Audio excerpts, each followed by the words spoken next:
नमस्कार, मी अनिल उपाध्ये. शिवसिद्ध बातमीपत्रात आपलं स्वागत आहे. पाहूया आजची बातमी.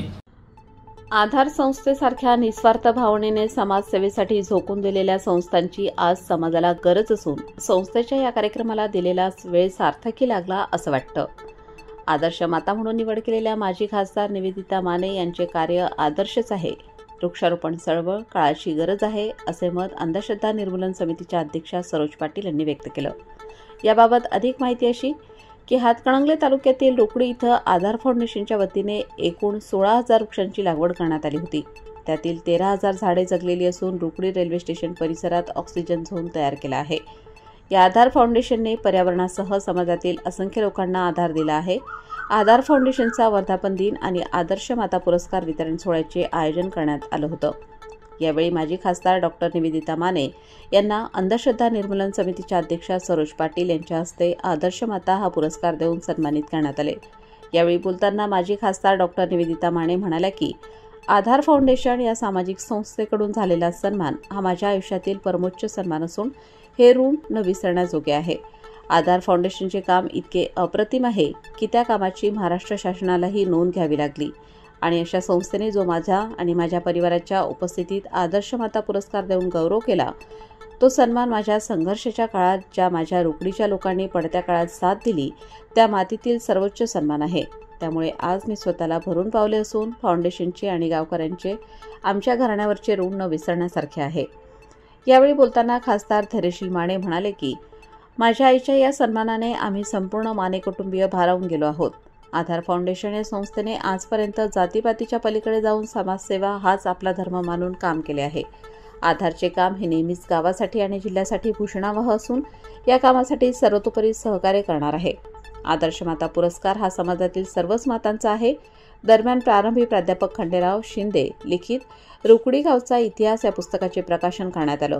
विविध क्षेत्रात प्रावीण्य प्राप्त केलेल्या विद्यार्थ्यांचा गौरव उपस्थित मान्यवरांच्या हस्ते करण्यात आला. यावेळी आधार फाउंडेशनचे अध्यक्ष संदीप बनकर आणि फाउंडेशनचे सर्व सदस्य यांचा उत्कृष्ट कार्याबद्दल सन्मान करण्यात आला.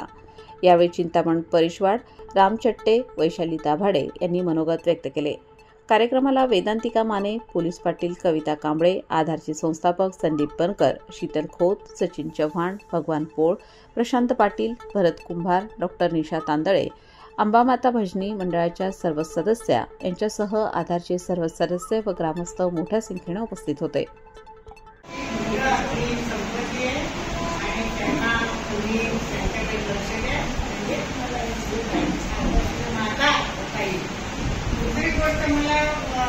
आधार फाउंडेशनचं खूप कौतुक वाटतं. म्हणजे त्यांनी किती 13,000 झाडं लावली, आत्महत्या केलेल्या शेतकऱ्यांच्या मुलांना दत्तक घेतलं, ऑक्सिजन पार्क, महापुरामध्ये अन्नधान्य दिलं, त्याच्यानंतर दर रविवारी 2 तास किती छान आहे बघा. साखर शाळा काढली, त्याच्यावरची जी मुलं असतात पुस्तकात येतात त्यांच्यासाठी साखर शाळा काढलेली आहे. आणि मुलींना आज त्यांचे धडे काय म्हणायचं त्याला संरक्षणाचे धडे दिले पाहिजे. आजकाल फार वाईट ऐकायला पाहिजे आणि फार कठोर झाले समाज. पण स्वसंरक्षणाचे धडे तुमचं फाउंडेशन देते, अभिमान वाटतो. बरोबर काय मी आज येणार नव्हतं, मला नको वाटत होतं, पण मी आल्याचं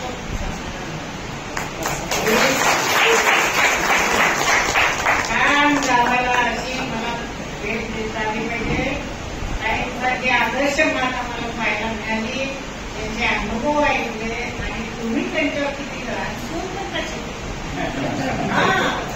माझ्याकडे शाळा वगैरे माझ्याकडे बारीक विचार होती. मला लहान आहे 4 वर्षापूर्वी, पण ते बारीक किती सुंदर शाळा केली.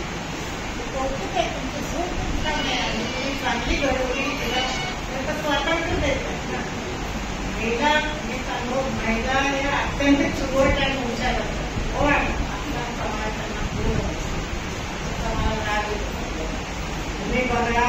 स्वातंत्र्याच्या चळवळी स्वातंत्र्यापूर्वी आम्ही जन्मलो, स्वातंत्र्य नव्हतं मिळालं. त्यावेळेला हे सगळे आमचे पुढारी माझ्या भूमिगत होते. एक भूमिगत असताना संसार पण सांभाळा. त्याचं नाव आहे ना स्वातंत्र्य चळवळी. आपण देशभक्तांची नावं देतो, स्वातंत्र्यवीरांची नावं. तुम्ही भूमिगत आहे. संसार आई वडील माणसाचे मुलं बाळ पैसे नाही काय नाही. त्या काळात स्वातंत्र्य काळामध्ये आपल्या नवऱ्याने पाठीमागे भूमिगत झालेल्या नवऱ्याच्या पाठीमागे संसार सांगतात. तेव्हा स्वातंत्र्य काळात कोणतंच महिलांचे होतात, पण ते कोणी विचारात घेत नाही. मला महिलांची आगेवानी पाहिजे आणि त्यामुळे कोणा राग येतो. मला कॅप्टन आहे लाल, कॅप्टन लालांच्या समारंभाला बोलले. तेव्हा मी सगळं सांगितलं कॅप्टन लाल, बापू लाल, सगळे सुंदरराव पाटील, केशवराव दिली सगळे मिळून. तर त्यांची तुम्ही नावं घेतली तर त्यांचा संसार कोणी सांभाळला? त्यांच्या आई वडिलांना तुम्ही सांभाळलं, त्यांच्या मुलांना तुम्ही सांभाळलं. आणि शेतकऱ्यांच्या आत्महत्या शेवट असतं काय काही जसं दुःख घेऊन संसार केलं उभा आणि आपली मुलं त्यांच्याने सुखी केली. तसं महिला रडत नाही, शेवट असतात नवऱ्याच्या पाठ्यामध्ये संसार करतात, पोराला सांभाळतात, चांगलं श्रम करतात, कामं करतात. त्या महिला काय तुमची शक्ती आहे पुरुषांना लागायचं तेव्हा त्यांचे भूत व्यवहार करू. आज ताईंचा मला अत्यंत अभिमान आहे. ताई खूप मोठ्या मला यावंच वाटत होतं, पण आज मला माझ्या जो म्हणजे सार्थक झालं आणि मला कळत खूप आवडलं. धैर्यशील फार आवडलं, खूप काय कशात सराय म्हणतात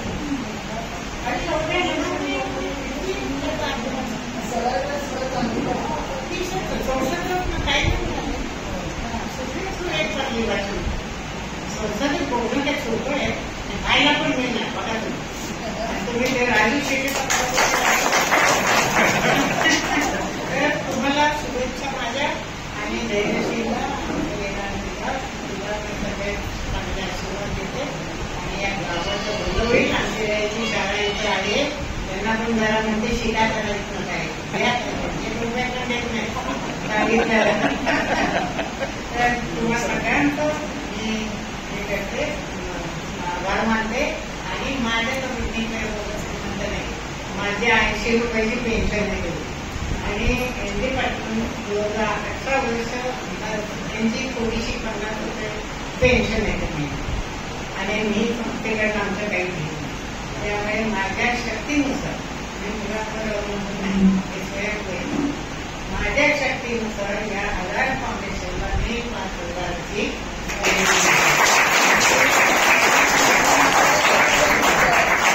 एक महिन्याचे आत्ताचे पैसे नाही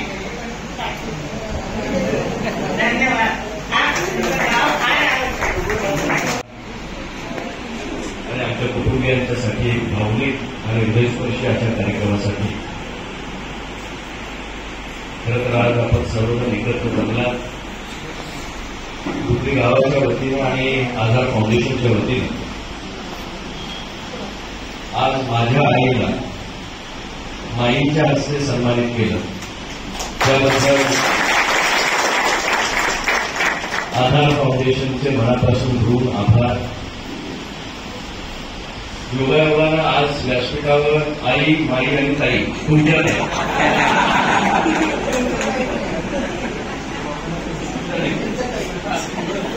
तिघेही उपस्थित आहेत.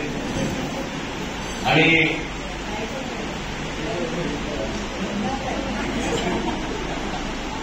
या सगळ्या कार्यक्रमामध्ये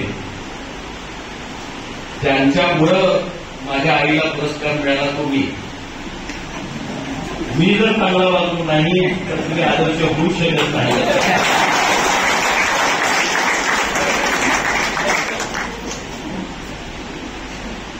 आई वडिलांचं नाव मुलं रोशन करतात, पण आई वडील कसे असतात त्याच्यावरच मुलांचं भविष्य करत असतं. माझी आई असते म्हणून धैर्यशीलला आज तुमच्या धैर्यशील मागे मिळतो होऊ शकतो. आणि पद राजकारण हे 2 मिनिटं बाजूला ठेवा. पदाला माणसाला प्रतिष्ठा, एखाद्या माणसाला सन्मानित केलं जातं, पण माणूस म्हणून तो कसा आहे, माणूस म्हणून जर तो तुटला असेल तर मग ती पदर नुसतं शोभेची पदर आहे, प्रतिष्ठेची पदर आहे. माणूस म्हणून आपल्या मुलांना आपण कसं घडवतो याच्यावर खऱ्या अर्थानं आज समाज जीवन या ठिकाणी अवलंबून आहे.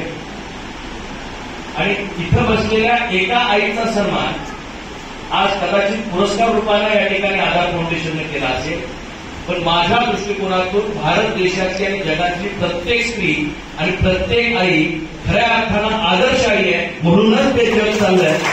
कदाचित तिच्या हातामध्ये ते सर्टिफिकेट आणि पुरस्कार मिळालेलं नसेल, पण तिचं योगदान, तिचं हे राष्ट्र निर्मितीमध्ये असेल, जगाच्या निर्मितीमध्ये असेल, हे अतुलनीय आहे. आणि त्या सर्व मातांना समर्पित असा पुरस्कार माझ्या आईला दिला हा खऱ्या अर्थानं माझ्या कुटुंबासाठी आणि माझ्या सर्व परिवारासाठी अत्यंत भावनिक क्षण. मी मनापासून या ठिकाणी आधार फाउंडेशनचा आभार व्यक्त करेन की आपण ह्या कार्यक्रमामध्ये गेले 3 वेळा मला तारीख मागण्याचा संधी प्रयत्न करत होते, पण मला येता येत नव्हतं. मी तासभर फोन करून मी तुमच्या समोर सांगितलं, पण मला पुढे कार्यक्रम असतानाही मला याची जाण आहे. मगाशी पोळ सरांनी लिहिलेलं ते सन्मानपत्र मी वाचत होतो आणि एका आईचा संघर्ष तुमच्या डोळ्यासमोर जातो. खासदार निवेदिता माने म्हणून पाहिलेल्या एका गृहिणीला लोकांनी लोकप्रिय म्हणून पाहिलं असेल, पण त्याच्या पाठीमागचा असणारा संघर्ष फार कमी लोकांना त्या ठिकाणी माहिती असतो. आणि तो संघर्ष एका माझ्या आईच्या वाट्याला आलाय असं नाही, माहीत तुमच्या वाट्यालाही आलाय, प्रत्येक गृहिणीच्या वाट्याला तो आलेला असतो. तो कदाचित तिचा सन्मान ज्या पद्धतीने होत नाही आणि तिचं लिखाणही कुठं होत नाही. तुमच्या केलेल्या रोजच्या संघर्षाचं लिखाण आपण कुठं करत नाही. आणि अप्रिसिएशन सगळ्यात मोठं कुणीतरी काय केलं असेल, कुणी लिहून ठेवावं असं नाही. आणि बाळ चांगलं केलं एवढं जरी वडील झालेलं म्हटलं ना तरी सुद्धा दिवसभराचा शील त्या ठिकाणी बाजूला होतो. मी मुद्दामून या ठिकाणी सांगेन, प्रत्येक गोष्टीला सर्टिफाय करायची गरज नसती, ते लिहून ठेवायची गरज नसती. पण आज माझ्या प्रत्येक बाई भाऊनीनं तिच्या संसारासाठी केलेलं योगदान, तिच्या कुटुंबासाठी केलेलं योगदान, तिनं स्वतःचं केलेलं समर्पित आयुष्य यावरच ते कुटुंब उभं असतं आणि त्या कुटुंबाला एक ओळख त्या ठिकाणी निर्माण होते. आणि म्हणूनच अशा कितीतरी ज्ञान असल्यास अशा महिला आहेत की त्यांनी आज या समाजाला घटवण्यामध्ये या ठिकाणी योगदान दिलंय. आणि म्हणूनच माझ्यासारख्या ज्या मुलांना निवेदिता माने नावाच्या स्त्रीसारखी आई मिळाली. बाई ज्यावेळी पार्लमेंटमध्ये शपथ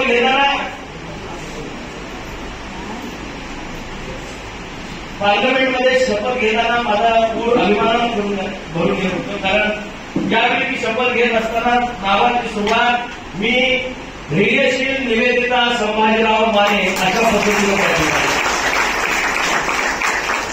बापाचं नाव घ्यायचं असतं ते पिढीच्यात आलेलं आहे, पण आईचं नाव बापाच्या पुढे घ्यायचं ही परंपरा आपल्या देशाची आपल्या मातीनं सुरू केली. आणि मला मनापासूनचा आनंद आहे की त्या मातीचा एक अंश म्हणून मला खऱ्या अर्थानं लोकसभेमध्ये आपली सेवा करण्याची संधी मिळते.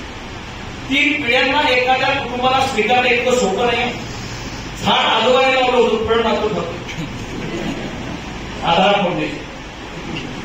संदीप झाड तुम्ही लावलेलं आहे, सावली घेणारी फळं खाणारी 3री पिढी आता त्या ठिकाणी चालू होईल. कुठलीही व्यवस्था चालू होत असताना एक पिढी त्यात झटत असते, एक पिढी समर्पितपणे आपलं आयुष्य त्यात पेटत असते, त्यावेळी त्याची फळं पुढच्या पिढीपर्यंत त्या ठिकाणी जात असतात. आमच्या वाडवडिलांनी केलेल्या कष्टाची फळं आम्हाला त्या ठिकाणी मिळतात, पण ते आयतं मिळालं की त्याची किंमत नसते. ज्यावेळी तुम्ही ते कष्टाने मिळवता त्यावेळी तुम्हाला त्याची खऱ्या अर्थानं किंमत असते. मी ग्रामपंचायत सदस्य होतो रुपडी गावचा आणि मग मी लोकसभेचा सदस्य झालो. जितका आनंद मला लोकसभा सदस्य असल्याचा आहे तितका रुपडी ग्रामपंचायतीचा सदस्य असल्याचा सुद्धा आहे. कारण त्या मातीचं जी आपण या ठिकाणी नाळ घट्ट केली आणि त्या गाडीला तिथंपर्यंत नेण्याचं काम केलं. मगाशी आमचे सन्माननीय खंडेराव शिंदे सरांनी रुकडी गावचा इतिहास नावाचं पुस्तक आपल्यासाठी समर्पित केलं. प्रत्येक गावाला एक इतिहास असतो, भूगोल तर असतोच पण इतिहास असतो. आणि आम्हाला फक्त आमच्या गावचा भूगोलच माहिती असतो, इतिहास कदाचित त्या पानांमध्ये कुठेतरी संपून गेलेला असतो. हे पुस्तक त्यांनी 100 प्रती काढलेत असं मला त्या ठिकाणी सांगितलं. मी त्याला विनंती केली वेगळी साहेब आपल्या वतीनं आपण प्रत्येक उमऱ्याला हे पुस्तक केलं पाहिजे. रुकडी कशी होती आणि कशी स्थापन झाली, रुकडीची मुळं कुठपर्यंत होती, ही 3,000च्या पुरती मर्यादित रुकडी नाही, 3 पिढ्यांच्या पुरती मर्यादित नाही. प्रत्येक क्षेत्रातला एक रत्न त्यांनी त्या ठिकाणी अधोरेखित केलाय आणि त्या रत्नांच्या माळेतनं आम्ही तिथं दिसतं जे चित्रपटामध्ये दिसतं ना तो हिरो किंवा हिरोईन असते, पण त्याच्या पाठीमागं परिश्रम करणारे अनेक लोक त्या ठिकाणी असतात आणि त्या पडद्यामागच्या हिरोना त्यांनी उजागर करण्याचं काम या निमित्तानं या ठिकाणी केलंय. रुकडीच्या इतिहासाच्या पानामध्ये लपलेले हिरे त्यांनी बाहेर काढले, त्याचबरोबर रुकडीची जडणघडण आपल्यासमोर आणली. रुकडीला आपल्याला एक वेगळं ओळख कशी निर्माण झाली याच्यापासून आतापर्यंतच्या रुकडीपर्यंतचा प्रवास त्यांनी आपल्या लेखणीमधून त्या ठिकाणी मांडलाय आणि तो तुम्ही बाहेर नाही येऊन मांडलाय, अकलूज वाल्याने येऊन रुकडीमध्ये मांडलं. जन्माला माणूस चालता होत नाही, करणार होत. तुम्ही इकडे कर्मवीरमध्ये राहणारे लोक कुठल्या गावात जन्माला आला याच्यावर खऱ्या अर्थानं तुमचं गाव ठरत नाही. ज्या कर्मानं तुम्ही या गावामध्ये मोठे झाला ते कर्म तुम्ही मांडले आणि त्याला पुढे नेण्यासाठी मग आपण जे योगदान दिलं ती रुकडी जन्माला येणाऱ्याला ठरत नाही तर ती कर्माला येणाऱ्या ठरते आणि कर्मयोग्यांची ही रुकडी सर्वसामान्य माणसाला बरोबर घेऊन जाण्याचं काम या ठिकाणी करते. आणि आज आधार फाउंडेशन हा कार्यक्रम घेतला. दोन्ही गोड आणि तिखट आठवणी आपल्या मनोगतामध्ये या ठिकाणी दोन्ही सांगण्यात आल्या. कुंभार सरांनी त्याच्या परीने सांगितल्या, सन्मान्य पारेश्वर सरांनी आपल्या पद्धतीने या ठिकाणी सांगितल्या, लेखा लोकांनी सांगितलं आणि दुखणंही सांगितलं. ज्यावेळी एखादा प्राणी जन्म घेतो पृथ्वीवर, प्रत्येक प्राण्याला निसर्गानं तिच्या आईकडं आपोआप ओढ त्या ठिकाणी असते. आणि तुम्ही बकऱ्यांचं पिल्लू बघा, वाघाचं पिल्लू बघा, हत्तीचं बघा, त्याला पहिला जे दूध प्यायचं ना त्याच्यासाठी स्वतः संघर्ष करावा लागतो. स्वतः पहिला पायावर उभारावं लागतं तरच आई पाजते. माणूस एकच असा प्राणी आहे की ज्याला आईनं जवळ घेता येतं आणि त्याला पहिल्या श्वासापासून आधार लागतो. आधार जन्माला आल्यापासून मनुष्य तोपर्यंत लागणारा कुठला प्राणी जर ह्या पृथ्वीतलावर असेल तो निव्वळ मनुष्य प्राणी आहे. आणि त्या मनुष्य प्राण्यांचा गुणधर्म ओळखून आमच्या गावात एखादं फाउंडेशन तयार होत आहे की जन्मापासून मृत्यूपर्यंत आधार देणारं फाउंडेशन माझ्या गावामध्ये त्या ठिकाणी तयार होतं. आणि ह्या मुलांना जिंदगी के साथ भी और जिंदगी के बाद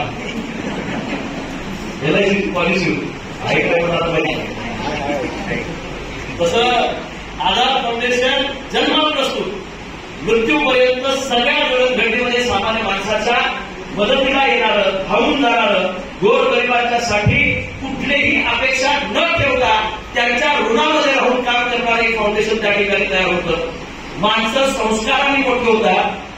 तुम्ही फक्त शाळांमध्ये मुलांना पाठवलं तर तुम्हाला शिक्षण मिळेल, पण जर तुम्ही तुमच्या मुलांना आधार फाउंडेशन मध्ये पाठवलं तर घरी येताना माणूस म्हणून तो परत येईल आणि ते आधाराची नीव आज या ठिकाणी टाकण्याचं काम या सगळ्या मंडळींनी काम केलंय. 80 ते 40 झाली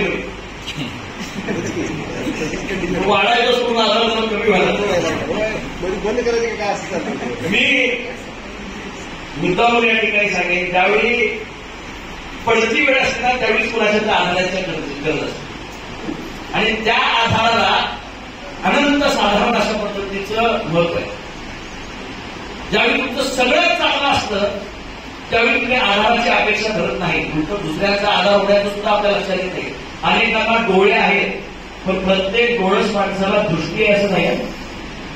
काही लोकांना फक्त डोळे, आजूबाजूचं सगळं दिसतंय पण संवेदना मिळते.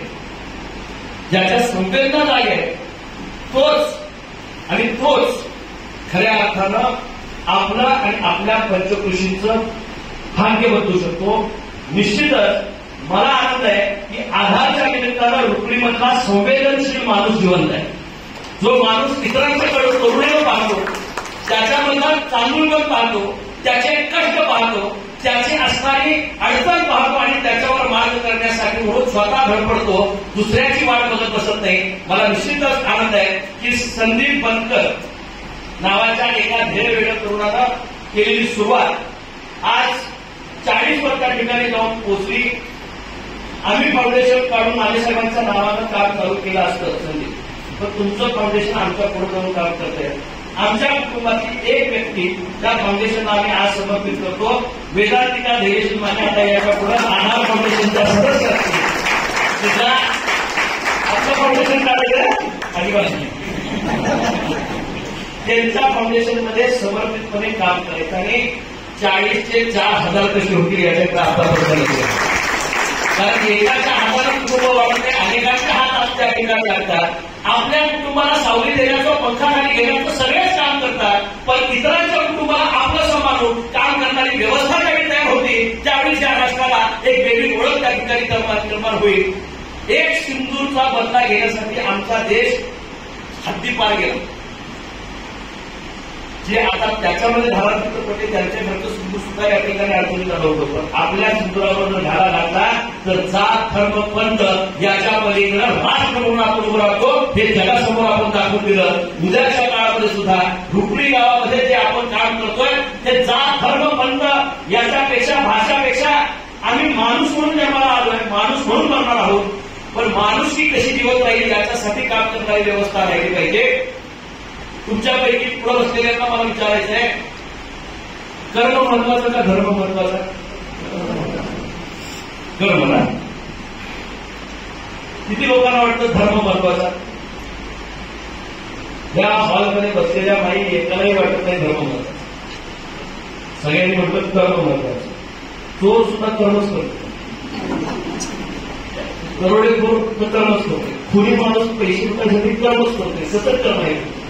ज्या कर्माला धर्माची जोड नसेल ते कर्म मातीत जात.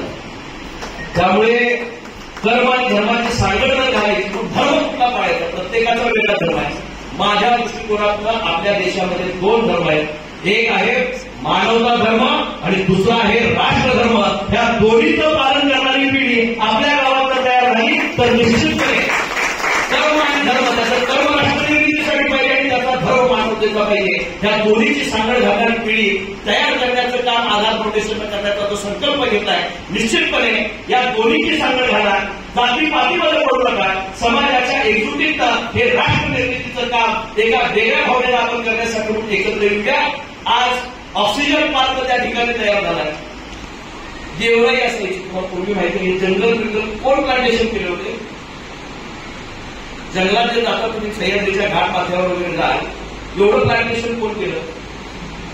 परमेश्वर हा आपला सगळ्यात मोठा प्लांटर आहे. आधार देण्याचं काम त्याने केलं. पैसे आपण जर घराबाहेर झाड लावलं तर त्याला कुंपण घालायला लागतंय, तर ते झाड जगतंय. म्हणजे झाडाला सुद्धा कुंपणात ठेवलं. पूर्वीच्या झाडाला कुठं कुंपण होती? झाडं जगली की नाही?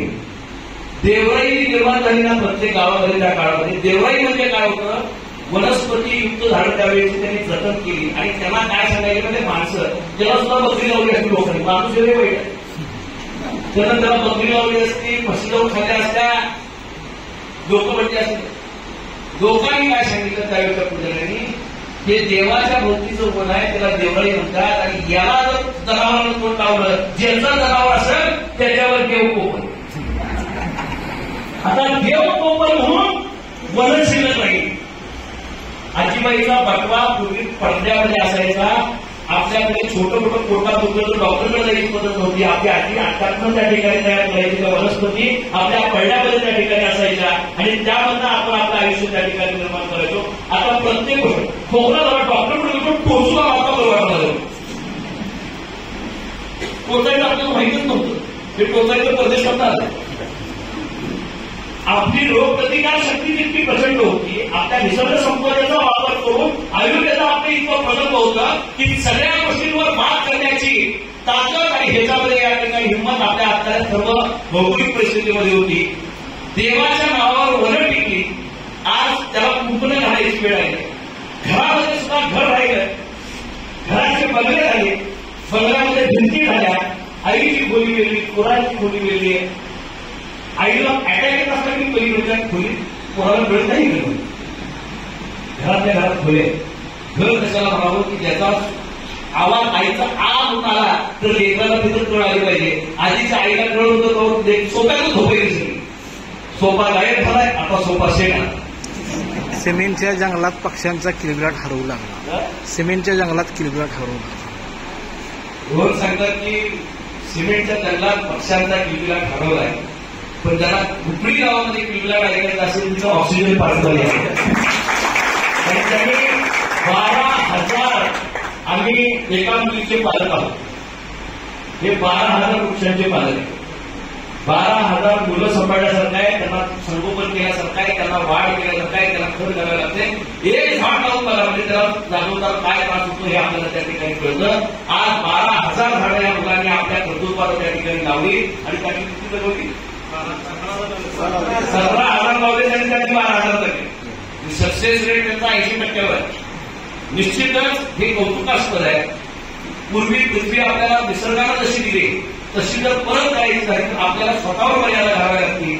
आणि पृथ्वीचा नाश व्हाव्या फक्त माणूसच कारणीभूत आहे आणि त्याच्यासाठी स्वयंबंधन घालण्याची परिस्थिती आहे, मनस्थिती तुमची त्या ठिकाणी तयार झाली पाहिजे. आता पाण्याच्या बाटल्या ठेवण्याची तरतूद बिस्लरी केली आहे. पूर्वीच्या काळामध्ये आपल्याकडे पाहुणे आले तर आपण तांब्यातलं पाणी द्यायचं आणि ते तांब्यातलं पाणी सहज लोक त्या ठिकाणी पाहिजे. कोणाचं पोट बिघडलं नाही काय नाही. आपण आता शेजाऱ्याच्या घरी जरी गेलो तर तुमच्याकडे ऍक्वागार्ड आहे का विचारतो. माठातलं पाणी मला सहन होत नाही असं म्हणणारी संस्कृती आहे. माठामध्ये आपलं फ्री कुठं होतं तर आता माठातलं पाणी हे डाऊनग्रेड झालं, आता फ्री अपग्रेड झाला. घरी मातीची घरं ती जुनी झाली, जुना संस्कृती झाली. सिमेंटची घरं ही नवीन संस्कृती. बिल्डेबल हाऊसेस जे असतात ना म्हणजे ज्याला म्हणतात घर श्वास घेतोय, आपली जुनी मातीची घरं श्वास घ्यायची, त्याला उन्हाळा पावसाळा काढायचा, त्या ऋतूप्रमाणे त्या ठिकाणी स्वतःला एवढ करून घ्यायची. आजची सिमेंटची घरं फक्त पोचलेली घर आहेत, त्या मातीच्या भिंती नाही, त्यामध्ये मातीचा अंश नाही. निश्चितच आपल्याला सांगेल आपण मातीतनं निर्माण झालेली माणसं आहोत, तर शेवट मातीतच होणार आहे. मातीशी जो माणूस एकरूप राहतो, मातेशी संबंधित राहतो, त्या दोन्ही गोष्टींची जी राहतात त्यांचा आयुष्य सार्थक आहे. माता आणि मातीला विसरून चालत नाही. पाणी म्हणणारं नदीला स्वच्छ पाणी असणारं आता नदीवरनं जायला लागलं की नाक बंद करून जायला लागतं. नदीचे नाले आपण तयार केले. ऑक्सिजन आता चांगला मिळते, ऑक्सिजन पार्क तयार करायला लागला. 20 वर्षापूर्वी तुम्हाला कोणाही सांगितलं असतं इतकं घेऊन पाणी प्यायला लागेल बाटलीतलं, लोकांनी नुकसान करलं असतं. कोण मिळते फुकट मिळते सगळं मिळतं. ते सुद्धा आता पॅकेज ड्रिंकिंग वॉटर या नावाखाली आपण त्या ठिकाणी माहीत वापरतो, घेतो आणि घरात पितो. उद्या जर तुम्ही वृक्षवल्ली पिकवली नाही तर आणि काही दिवसानंतर आपल्या पोराला एक वॉटर बॅग, एक टिफिन आणि एक ऑक्सिजन सिलेंडर नाकाला लावून असं शाळेला पाठवावं लागेल. आणि ते होऊ नये याच्यासाठी खऱ्या अर्थानं आजचा हा ऑक्सिजन पार्क आमच्या गावाचा दिशादर्शक इतर गावाला त्या ठिकाणी होतोय. यांना कुणीही सांगितलं होतं हे करा, हे स्वयंस्फूर्तीनं संदीप आणि त्यांच्या सर्व सहकार्याने इतकं मोठं कार्य हातामध्ये घेतलं आणि अतिशय चांगल्या पद्धतीनं ते पूर्णत्वास गेलं आणि गाव आज चांगलं झाल्यानंतर फिरायला लागले. लावायला जगवायला या, लावायला या, खड्डा काढायला या. नुसतंच चांगलं झालं हे नंतर म्हणण्यापेक्षा ते चांगलं होण्यासाठी तुमचं योगदान द्या. तुम्ही निदान तुम्ही स्वतः देत नसाल तर तुमचे 4 पैसे सरकारने लागले तर इतरांची या ठिकाणी सोय होती. निश्चितच लाख रुपयापर्यंतचा हिशोब, वनराई अवॉर्ड मिळाला त्याचा हिशोब, अँब्युलन्स घेतली त्याचा हिशोब, पाणी टाकतात त्याचा हिशोब, याच्यापर्यंत पहिली सरळ दिलेला. ज्याचे हात साफ असतात ना त्याला हे सगळं सांगायची गरज नसते. तुम्हाला काही आरोप देवावर लोक नावं ठेवायची. आपण तर देवाचं काम करतोय, आपल्याला नावं ठेवून वाईट वाटून घेऊ नका. आपण आपलं काम करतोय, इतरांच्यासाठी आदर्शवत काम तयार करतोय आणि त्यामध्ये निश्चितच कितीही पैसे लागले तर समाज तुम्ही पडून देत नाही. फक्त उदार अंतःकरणानं ज्यावेळी आपण आपल्या घरामध्ये संसाराला हात लावतो, हे मुलाच्या शाळेचे पैसे, हे लाईट बिलचे पैसे, हे सिलेंडरचे पैसे, हे दुधाचे पैसे, हे भाजीपाल्याचे पैसे, तसं समाजाला आधार देणाऱ्यांचे सुद्धा पैसे थोडेसे बाजूला काढून ठेवा. ते देवळाला लावू नका, जे आधार देत आहेत त्यांना लावा. मंदिर मस्जिदमध्ये, गुरुद्वारामध्ये आणि चर्चमध्ये देव हुडकणं फार अवघड आहे. तुम्हाला जर देवच हुडकायचं असेल तर माणसामध्ये हुडका. आणि त्याच्या सेवेमधनं जर काही पुण्य करायचं असेल तर निश्चितपणे आपण जर तिथपर्यंत पोहोचू शकत नसतो, ही मुलं जर करत असतील तर त्यांना आधार देण्याचं काम समाजाने केलं पाहिजे. परमेश्वराशी आपण रोज जाऊन इच्छा व्यक्त करतो, परमेश्वर त्यालाच पावतो, तो इच्छा व्यक्त करत नाही.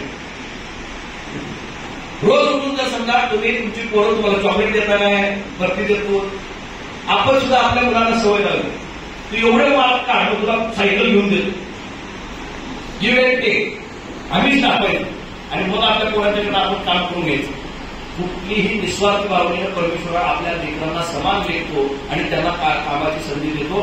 आपण निस्वार्थ भावनेनं एक जर अंश आपला थोडासा निधी यासाठी काढू शकला तर रुपडीतला आधार फाउंडेशनचं बँक रेकॉर्ड क्लिअर आहे, सगळं त्या ठिकाणी बँकचं आहे, अकाउंटवरून चालतं. प्रत्येकानं एक थोडासा अंश वर्ष मला आपण त्या कामासाठी दिला की या सार्वजनिक कामासाठी आपले पैसे लागतात. निश्चितपणे घर पाणीपट्टी आपण देतच असतो, पण ही समाजाची पट्टी आहे असं समजा की ज्याच्यामध्ये समाज घडवण्याच्यासाठी म्हणून ती मुलं कष्ट करतायत. आणि प्रत्येक मुलाला इथं बसाची मुलं तर जात असतीलच, पण आपली मुलं ह्या फाउंडेशनला कशी जोडली जाते तर ह्याचा उपयोग करतो. संतोष या सगळ्यामध्ये या ठिकाणी लक्ष घाला. प्रत्येकाच्या मुलाला एक दिवस श्रमासाठी हा असा उपक्रम करून दर रविवारी किंवा कुठला ते एखादा दिवस आठवड्यात नसतो, महिन्यात नसतो, तो दिवस ठरवून त्या ठिकाणी या कामामध्ये आपण त्या ठिकाणी गुंतलं पाहिजे. सैन्य असतं ना, सैन्य युद्ध ज्यावेळी नसतं त्यावेळी सैन्याला खड्डे काढायला होतात. खड्डे काढायचं काय कारण असतं, त्यांची जी एनर्जी आहे ती एनर्जी निगेटिव्हिटीकडे वळू नये, क्रिएटिव्हिटीकडे वळावी, त्यातनं काहीतरी निर्मिती व्हावी. एकमेकाला जर आपण त्या ठिकाणी मुलांना जर दुसरं काही दिलं नाही, त्याला खेळायला दिलं नाही, पळायला दिलं नाही, त्याची एनर्जी जी आहे ती एनर्जी जर त्यामध्ये पॉझिटिव्ह एंगल जर आपण वापरली नाही तर ती एकमेकाशी भांडतात, भावंड भांडतात, बहिणी भांडतात. ती एनर्जी जर पॉझिटिव्ह एंगलनं आपण या ठिकाणी प्रसारित केली तर ते क्रिएटिव्हिटीमध्ये या ठिकाणी उपयुक्त होते. आणि जगात जी क्रिएटिव्ह आहे, क्रिएटर जो परमेश्वर आहे, त्याची क्रिएटिव्हिटी जतन करण्यासाठी म्हणून आपली मुलं आपल्याला थोडंसं संस्कारानं त्यामध्ये आणावी लागते. आणि म्हणूनच आपण केलेल्या ह्या सगळ्या योगदानामध्ये मी मनापासून खारीचा वाटा उचलण्याचं त्या ठिकाणी ठरवलंय. पण ते सांगायचं नसतं, ह्या हाताचं त्या हाताला पळूय करायचं नसतं, सांगायचं नसतं. निश्चितपणे बदल आपल्याला निश्चितपणे दिसेल. चांगल्या कामामध्ये आमचं योगदान निश्चितपणे राहील. 3 पिढ्यांचा सन्मान आपण या ठिकाणी केला. माने साहेबांची आठवण, माने बहिणींचा सन्मान, धैर्यशील मानेला पुढे जाण्यासाठी स्फूर्ती, या तिन्हीचा योग आपण या ठिकाणी घातला, एकत्रपणे मेळ घातला. आणि त्यामध्ये माईंना आणलं. माई योगायोगानं पवार साहेबांच्या आणि माणचे अतिशय जवळचे ऋणानुबंध, तुमचं रक्ताचं नातं, माझं पवार साहेबांचं माणचं हे पूर्वीपासूनचं असणारं या ठिकाणी नातं योगायोगानं राजकारणाकडे पलीकडे जाऊन आज माई या ठिकाणी आहे. त्या पवार साहेबांच्या बहीण म्हणून नव्हे, एन.डी. पाटलांच्या विषय म्हणून नव्हे, माई एक स्वतः एक व्यक्तिमत्व आहे. म्हणजे ज्यांना माई माहीत नसतील त्या एकदा माई समजून घ्या. निश्चितच वडील मोठे होते, भाऊ मोठा आहे, पती मोठे होते. या सगळ्या संसाराच्या गाडीचा एक गरीब म्हणून त्यांनी असणारी स्वतःची ओळख एक वेगळ्या पद्धतीनं स्थापित केली. आणि एन.डी. साहेबांच्या मागाने सुद्धा आज माई तिथं जाते, माई म्हणून एक वेगळी आयडेंटिटी त्यांनी त्यांच्या कष्टात या ठिकाणी उभी केली. त्यांच्या ह्या सगळ्या माझ्या आईला माईच्या हस्ते पुरस्कारित करणं किती सुंदर योगायोग आहे. राजकारणाच्या पलीकडे एक आत्मीयता जपण्याचं कार्य निमित्तानं आपण त्या ठिकाणी केलंय. आणि योगायोगाने त्याचा एक भागा मी लावलोय. एन.डी. साहेब हे महाराष्ट्र कर्नाटक कर्ज समितीचे अध्यक्ष होते शेवटपर्यंत, आणि त्याच्यानंतर अध्यक्ष आता मी. काहीतरी ऋणानुबंध असतात, काहीतरी कर्तव्य असतात. गुडकुडी नावाचा इतिहास त्यांनी त्या सांगितला. काय मानतो सुरुवातीला प्रकटी आणि त्याचं रुपडी झालं. महाराष्ट्र कर्नाटक रुपडी एकत्र आले त्यावेळी. आता सीमा भागाला परत आपल्याला आणण्याची जबाबदारी आपल्या सर्वांची आहे. मी एकत्र समितीचा अध्यक्ष म्हणून एन.डी. पाटील साहेब काम करायचे. माझं भाग्य आहे की त्याच्यासाठी त्यांनी आयुष्य संयुक्त महाराष्ट्राच्या लढ्यामध्ये त्यांनी या ठिकाणी घेतलं. त्या समितीचा या ठिकाणी अध्यक्ष होण्याचा मान, जिथे एन.डी. साहेब बसायचे तिथं बसण्याचा मान मला त्या ठिकाणी मिळतोय. आणि कामाच्या रूपानं तीच परंपरा पुढे घेऊन जाण्याचं काम या ठिकाणी मीही करण्याचा प्रयत्न करतोय. मम्मी मा आम्ही याच्यामधली माई आता हळूहळू गायब झाली. आई माई नावं आता घेतली जातात. पूर्वी इलेक्शनच्या वेळी म्हणायचं ताई माई आता विचार करा पक्का. आपण म्हटलं आई माई पण आवडत इलेक्शन मधली ती घोषणा सुद्धा गायब झाली. आता आई ताई माई याच्यापेक्षा खऱ्या अर्थानं समाजामध्ये असणाऱ्या सर्व लोकांनी एकत्र येऊन आपल्या माई भावंडांना एक वेगळ्या पद्धतीने सशक्त करण्याचं काम आपण त्या ठिकाणी करतात आणि 3 पिढ्यांचा संघ या निमित्ताने या ठिकाणी आपण घालून दिला. त्याबद्दल मी मनापासून आपल्या सर्व आधार फाउंडेशनचं ऋण व्यक्त करतो आणि आपली रजा घेतो. जय हिंद, जय महाराष्ट्र. फाउंडेशननं गेल्या 5-6 वर्षामध्ये वनराईमध्ये दिलेलं योगदान खऱ्या अर्थानं हा अमूल्य ठेवा जतन करण्याचं काम ही सर्व मुलं अतिशय हिमतीनं, ताकदीनं आणि कष्टानं करतायत.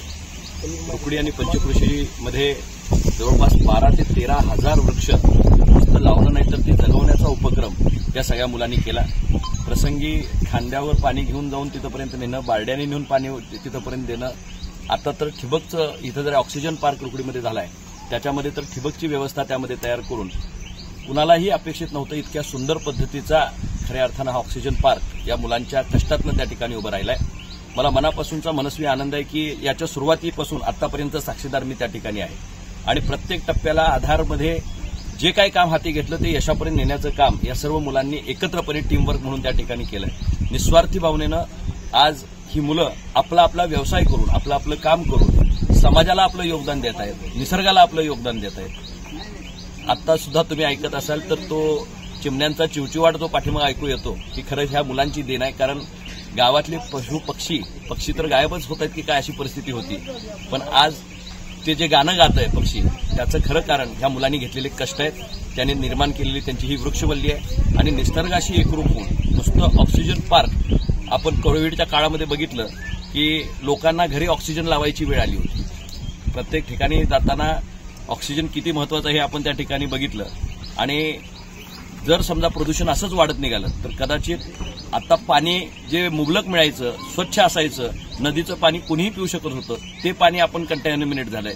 त्याचबरोबर हवेमध्ये या ठिकाणी जर बघितलं तर प्रदूषणाची मात्रा वाढली आहे. आपण जर निसर्गाचा ऱ्हास केला तर निश्चितपणे पुढच्या पिढीला पाण्याच्या बाटलीबरोबर नंतर ऑक्सिजन सिलेंडर सुद्धा पाठीला लावून जाण्याची पद्धत शाळांमध्ये त्या ठिकाणी येईल आणि त्याला जर फाटा द्यायचा झाला तर प्रत्येकानं आपली सामाजिक जबाबदारी समजून ज्या पद्धतीनं आधारच्या ह्या मुलांनी एक चांगलं काम केलंय त्याच पद्धतीचा आदर्श डोळ्यासमोर ठेवून प्रत्येक गावातल्या मुलांनी आपला आधार तयार करावा, आपल्या गावाचा आधार तयार करावा आणि आपल्या हद्दीमध्ये असणाऱ्या निसर्ग संपदेला जपण्याचं काम, जतन करण्याचं काम आणि वाढवण्याचं काम आपण त्या ठिकाणी करावं ही कळकळीची विनंती. परत एकदा आधार फाउंडेशनच्या सर्व माझ्या तरुण सहकाऱ्यांचं मी मनापासून ऋण व्यक्त करतो. कारण आभार व्यक्त करणं हा शब्द छोटा होईल, ऋण व्यक्त करणं गरजेचं आहे. कारण नवीन पिढीनं काय केलं पाहिजे आणि पुढच्या येणाऱ्या पिढीसमोर काय आदर्श ठेवला पाहिजे याचं मूर्तिमंत उदाहरण हे आधार फाउंडेशन करतंय आणि रुकडी गावातनं त्याची सुरुवात झाली आहे. एक खासदार म्हणून नव्हे तर ह्या रुकडी गावचा एक सामान्य नागरिक म्हणून मला मनापासूनचा आनंद आहे की माझ्या गावाला बदलण्यामध्ये ह्या आधार फाउंडेशनचा फार मोठा या ठिकाणी सिंहाचा वाटा आहे.